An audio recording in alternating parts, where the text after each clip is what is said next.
everyone and welcome to my YouTube channel Keep Smiling, Keep Helping। आज और एक important topic लेके मैं ये वीडियो बना रहा हूँ। आज का टॉपिक है how to select a best AME college. एक बेस्ट अच्छा एमी कॉलेज कैसे सिलेक्ट करें। दोस्तों, आप लोग जब गूगल में या यूट्यूब में सर्च करोगे best AME colleges in India, तो उसमें आपको बहुत सारे सर्च रिजल्ट्स मिलेंगे जिसमें आपको बताया जाएगा कि ये कॉलेज बेस्ट है, ये कॉलेज बेस्ट है। लेकिन वो कॉलेजेस क्यों बेस्ट है, कौन से फैक्टर्स के ऊपर डिपेंड करके वो कॉलेजेस बेस्ट बना, यही फैक्टर्स या पॉइंट्स आज मैं आपको बताने वाला हूँ। आप लोग जब भी अपने लिए एक एमी कॉलेज सिलेक्ट करने जाएंगे तो ये फैक्टर्स को ज़रूर ध्यान में रखिए। और एक बात मैं आपको बताना चाहता हूँ, ये जो पॉइंट्स मैं आपको अभी बताने वाला हूँ, ये मैं अपने से खुद से बना के नहीं बताने वाला। ये DGCA के वेबसाइट्स में रेडिली अवेलेबल है, आप लोग खुद उसमें जाके देख सकते हो। सिविल एविएशन रिक्वायरमेंट्स में ये एक्चुअली DGCA का रूल्स है कि एक एमी कॉलेज, अच्छा एमी कॉलेज कैसा होना चाहिए, उसमें क्या खासियत होना चाहिए। लेकिन वीडियो स्टार्ट करने से पहले मैं आप सबसे रिक्वेस्ट करना चाहता हूँ, अगर अब तक आपने मेरा चैनल को सब्सक्राइब नहीं किया तो उसे प्लीज़ सब्सक्राइब कर लीजिए और बेल आइकन को दबा दीजिए। दोस्तों, so let's start the video. So the पहला इम्पॉर्टेंट फैक्टर है अप्रूवल ऑफ DGCA।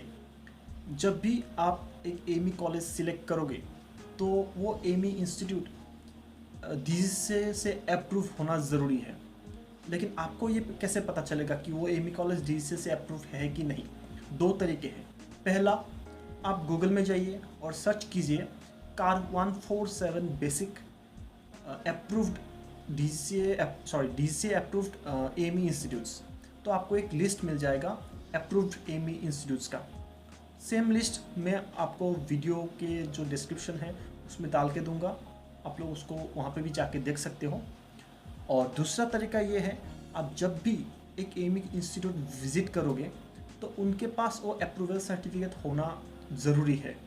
आप लोग जाइए और उन कॉलेज वालों से आप मांगिए आपका अप्रूवल सर्टिफिकेट दिखाइए करके। नॉर्मली जो अप्रूवल सर्टिफिकेट होता है वो नॉर्मली कहीं पे भी दीवार में या उनका ऑफिस में डिस्प्ले रहेगा ही।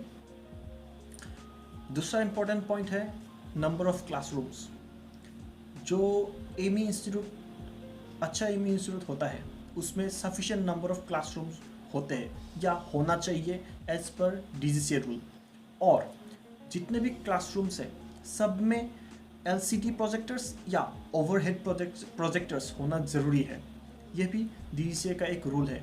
आप लोग जाइए एमी इंस्टीट्यूट विजिट कीजिए खुद से और वहाँ पे क्लासरूम्स देखिए कैसा है, क्लासरूम सफिशिएंट नंबर में है कि नहीं और सब क्लासरूम्स में प्रोजेक्टर्स लगा हुआ है कि नहीं। नेक्स्ट इम्पॉर्टेंट पॉइंट है, इंस्टीट्यूट रेसिडेंशियल एरिया में एस्टेब्लिश नहीं होना है, उनको अपना एक खुद का कैंपस होना ज़रूरी है। मतलब ये कि कोई भी इंस्टीट्यूट ऐसा नहीं कि एक रेसिडेंशियल कॉम्प्लेक्स में गया, एक फ्लैट में 3-4 रूम में वो लोग अपना कॉलेज स्टार्ट कर दिया, नहीं, ऐसा DGCA इसको अप्रूवल नहीं देगा या ये अप्रूव नहीं है। उनका अलग से एक खुद का कैंपस होना ज़रूरी है। वो कैंपस उनका खुद का भी हो सकता है या वो लोग भाड़े पे भी ले सकते हैं, लेकिन कैंपस होना ज़रूरी है।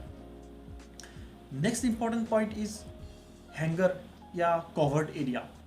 जो इंस्टीट्यूट है उनके पास एक हैंगर होना ज़रूरी है या एक एडिक्वेट कवर्ड एरिया होना ज़रूरी है जहाँ पे वो लोग अपना खुद का एयरक्राफ्ट पार्क कर सके और उसके जो शेड है उसके नीचे वो लोग जो स्टूडेंट्स है वो लोग अपना प्रैक्टिकल ट्रेनिंग कर सके।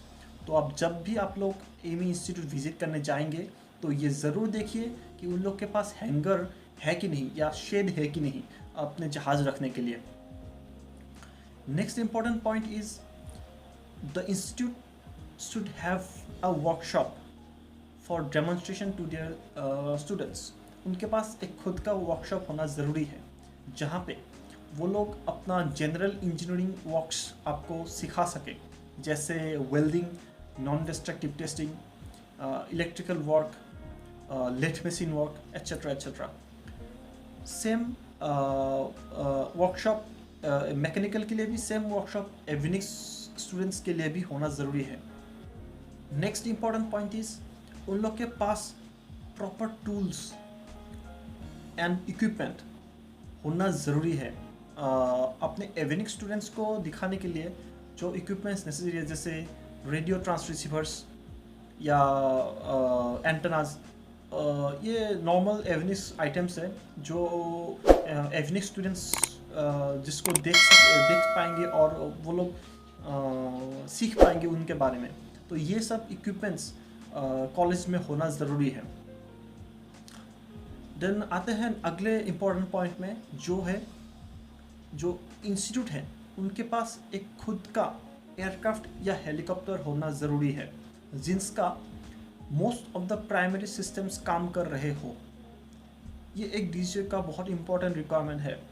सो आप लोग ये भी देखिए उनके कैंपस में जाके कि उनके पास एरोप्लेन या हेलीकॉप्टर है कि नहीं और कंडीशन सर्विसेबल कंडीशन है कि नहीं।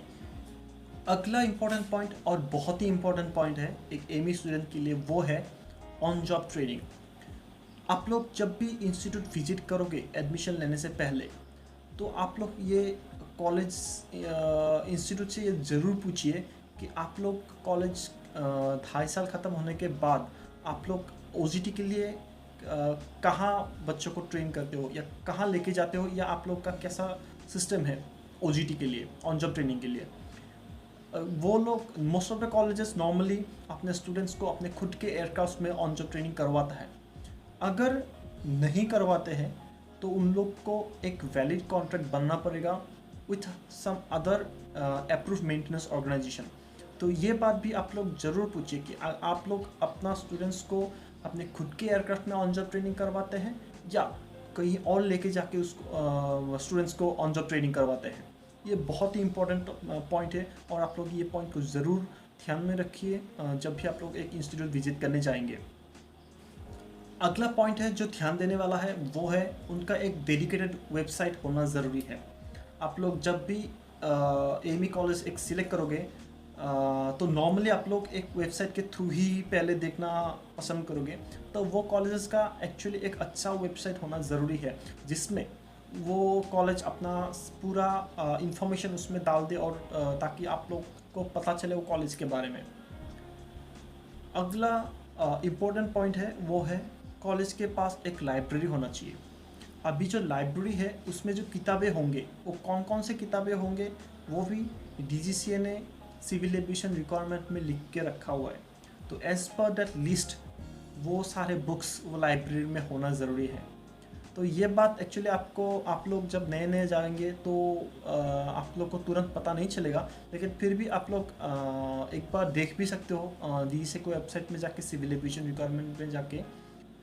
तो दोस्तों यही सारे पॉइंट्स हैं जो आपको ध्यान देना है एक अच्छा एमई कॉलेज सिलेक्ट करने में।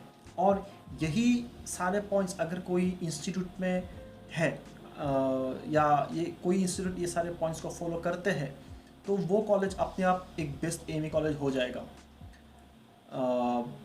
ऐसा हो सकता है कि आप लोग को ऐसा 1 या 2 कॉलेज मिल जाए आपके जब आप लोग देखेंगे, तो तब आप लोग हो सकता है आप लोग कॉन्फ्यूज हो जाओगे अभी मैं क्या करूँ, दोनों कॉलेज मेरे लिए अच्छा है, दोनों कॉलेज का सब पॉइंट्स मिल रहा है। तो आप लोग दूसरा अदर फैक्टर्स को ध्यान में रख सकते हो, जैसे उन लोग का हॉस्टल फैसिलिटीज़ कैसा है वो कंपेयर कर सकते हो। मान लीजिए 2 कॉलेज आपको पसंद आया तो उन दोनों का आप लोग हॉस्टल फैसिलिटीज़ देख लीजिए कैसा है, और फीस वगैरह देख लीजिए फीस कैसा है, या जो लोकेशन है कौन से आप लोग के घर से वो लोकेशन कैसा एक्सेसिबल है कि नहीं, या जैसे आप लोग को ठीक लगे, जैसे फ़ीस वगैरह हो गया, किसका फ़ीस ज़्यादा है या किसका फ़ीस कम है, तो आप वो भी कंपेयर कर सकते हो। ऐसे कंपैरिजन करके फिर आपको एक अच्छा एमई कॉलेज ऑटोमेटिकली मिल जाएगा। आज का ये वीडियो मैं यही ख़त्म कर रहा हूँ। अगर आपको मेरा ये वीडियो पसंद आया तो प्लीज़ इसे लाइक कीजिए, शेयर कीजिए अपने दोस्तों के साथ और मेरे चैनल को ज़रूर सब्सक्राइब कीजिएगा। और मेरा अगला वीडियो आने तक keep smiling, keep helping. Thank you.